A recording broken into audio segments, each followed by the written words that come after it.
Bonjour et bienvenue sur les balados de Curieux. Je suis avec Margot, Noé, Léa et Alison qui sont ici pour nous parler des coraux. Je laisse tout de suite la parole à Noé qui va nous expliquer ce que c'est un corail. Merci Fabiana. Les coraux ressemblent à des roches et des plantes, mais ils sont en fait de petits animaux appelés polypes qui vivent en colonie. Ces polypes fabriquent un squelette calcaire. Les squelettes s'attachent ensemble pour créer un récif corallien. Les récifs sont importants car ils servent d'abri, de frigo et de cachette pour 25% de la vie marine de notre planète. Pour ce qui est de la belle couleur, c'est grâce aux algues qui se trouvent à l'intérieur des tentacules des polypes. Ces algues fournissent aussi la nourriture aux polypes. Le blanchiment des coraux est un processus qui arrive quand les coraux perdent leur couleur à cause de la mort de ces microalgues. En 1980, le blanchiment du corail se produisait en moyenne tous les 25 à 30 ans, mais aujourd'hui, c'est tous les 6 ans. En 2016, 93% de la grande barrière de corail australienne a blanchi et aujourd'hui, 84% des coraux de la planète sont endommagés. Wow! Tous les 6 ans, c'est 5 fois plus rapide qu'avant. Maintenant, Margot, peux-tu nous en dire plus sur les causes du blanchiment des coraux? Avec plaisir, Fabiana. Les 3 principales causes du blanchiment de coraux sont le réchauffement climatique, l'insouciance de l'être humain et la pollution. D'abord, parlons du réchauffement climatique. L'être humain produit beaucoup de gaz à effet de serre.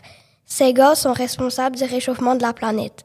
Plus la température sur la Terre augmente, plus la température de l'eau augmente, et plus la température de l'eau augmente, et plus l'eau est acide.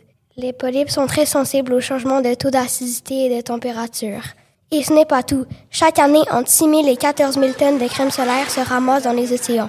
Les scientifiques disent qu'un ingrédient hyper toxique est dans certaines crèmes solaires et cela les tue. Aussi, quand les touristes font de la plongée en apnée, ils touchent les coraux alors qu'ils ne sont pas supposés.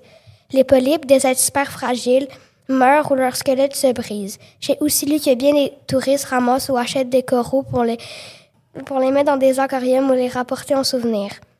Il faudra que les gens soient mieux informés et évitent ce type de comportement.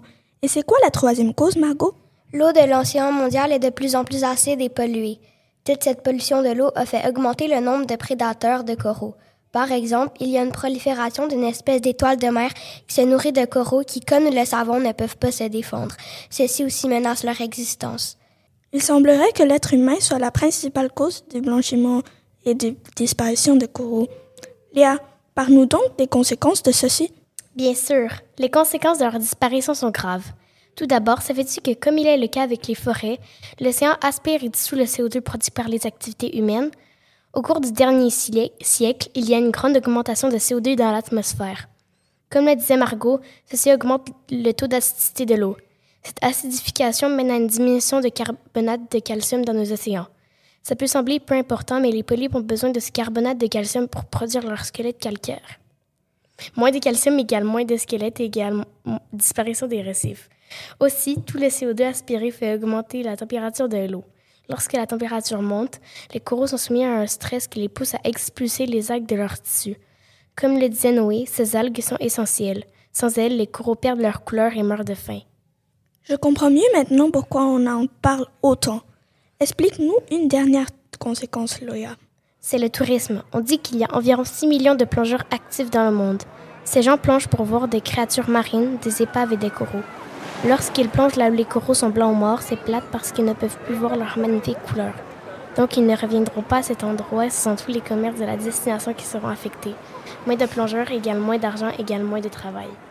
C'est vraiment triste tout ça. Heureusement que tu es là, Alison, pour nous parler des solutions aux problèmes des coraux.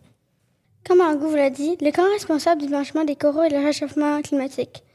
Mais il y a de nombreux gestes que tu peux faire pour aider les coraux.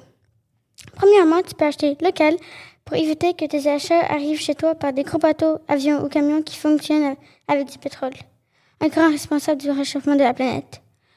Deuxièmement, quand tu vas en vacances, tu peux choisir de la crème solaire bio qui ne tue pas les coraux. Aussi, tu peux résister à l'envie de toucher aux coraux parce que les polypes sont fragiles.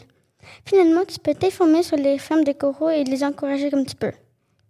Ce sont des solutions faciles à adopter, Alison. Merci à mes 4 invités et merci à vous d'avoir écouté notre balado.